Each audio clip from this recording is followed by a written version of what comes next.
What's good, you guys? Today's video is going to be a response slash reaction to part 5 in Shane's series about Jake Paul, The World of Jake Paul. So if you haven't watched Shane's video yet, you might want to watch that first because this video is going to be full of spoilers. Right off the gate, I felt like Shane kinda blew it with this episode.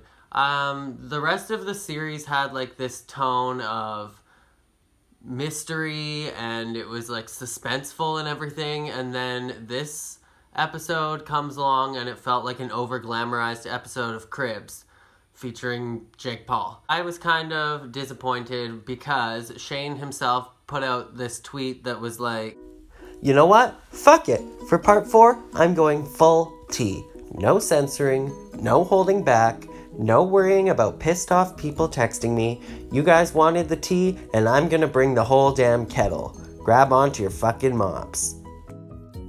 And so here I am expecting there to be like a giant pot of tea spilled, and there was like a little spill over the edge of the cup, and that's all we got. I felt right off the beginning that this was kind of like a giant over glamorized episode of Cribs, and don't get me wrong, I was like, wow, Jake Paul has the coolest life, he has the coolest house. Like, I wouldn't want to take a vacation in 4 years if I had like the Richie Rich house. Like, his entire life reminded me of that movie Richie Rich with Macaulay Culkin. Like, he has so many cool things in his house and so many cool things in his yard and stuff like that, like any little kid's dream. So I'm like, yeah, that was super cool, but I'm like, what was the point of this series? Like, was the whole point of this series just to get to know Jake Paul and feel bad for Jake Paul and make us all Jake Paulers? Like, was this actually like a secret conspiracy collaboration just to grow both of their channels, or were we really trying to get to the bottom of anything? Because I feel like they didn't spill any tea. I also wanted to say I'm glad that Kate, that psychologist, finally cleared up that like the 1 in 25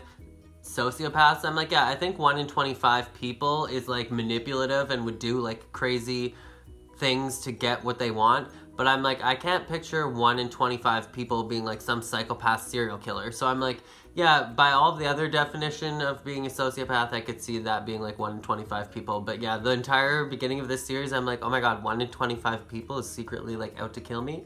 And she said that it could be leaders of religion, and I was like, oh my god, I totally never thought about that, but it makes so much sense now, because it's always leaders of religion that are like, the gays are bad, and leaders of religion that are like, it is okay to entirely segregate and dehumanize giant groups of people and ostracize them and say that it's in the name of God. Like, regardless of whether it's in the name of God or the name of religion, like, how could somebody do that and still have empathy for human beings? So I was kind of not surprised when she said that, but I've just never thought about that before. And then she mentioned like the crocodile tears. If Jake Paul was going to cry, that a sociopath might like put on crocodile tears on and off, and I was like, oh my god, Trisha Paytas. And it reminded me of like all of her confessional like kitchen floor videos, which I secretly love, but I was like, Trisha.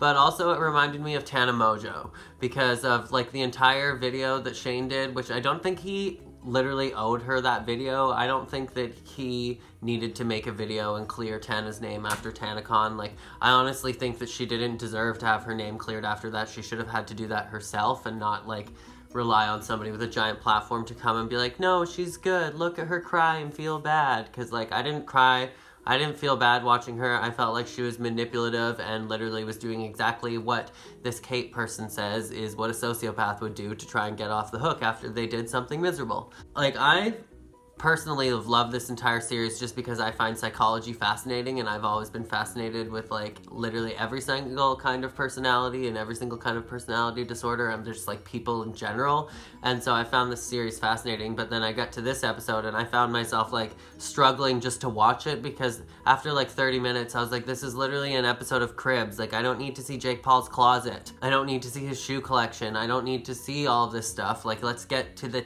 tea. I also found myself like relating with Jake Paul and like feeling bad for him, just like Kate was saying, but mostly just like relating to him and relating to Shane. And I was like, was that the point of this video? I thought we were trying to get to the bottom of things, not be like, no, Jake is perfect and Jake is great and there's an excuse and there's a justification for all of the shitty shit that he does. He's just a great person underneath who's a victim. No. But like, I could totally relate to some things. Like, my dad literally made us live in a school bus for a while that was turned into an RV because he was like, let's live on the road in a school bus. And that's exactly what Jake's dad was doing. And I was like, what the F? And then they said that both Shane and Jake grew up and they had to like flip houses and do work for their parents, and so I guess they both kind of learned work ethic and hard work at a young age, and that was me too. The only difference was I remember like when I was like 7 years old, our landlord got us to like paint his entire other house and all of this stuff and promised that he would pay us, and totally didn't pay us at all. So me and my other brother just like did all this work for free when we were like 7 and 9. But at the same time, my stepdad always got us to do work for like his boss or for his company starting at like 12 years old, whether it was just like doing a bunch of labor work on the farm or just like helping with plumbing and labor work from when I was like 12 years old, but I always got paid for all of it, so. And then when they were talking about Team 10 and Erica and Jake were just like, yeah, I think that everybody that's left us is personally a user. And I was like, what the? It kind of reminded me of Dance Moms and everybody that's left Dance Moms and how Abby Lee Miller was like, yeah, they used me. I did this for you and I did this for you and I did this for you.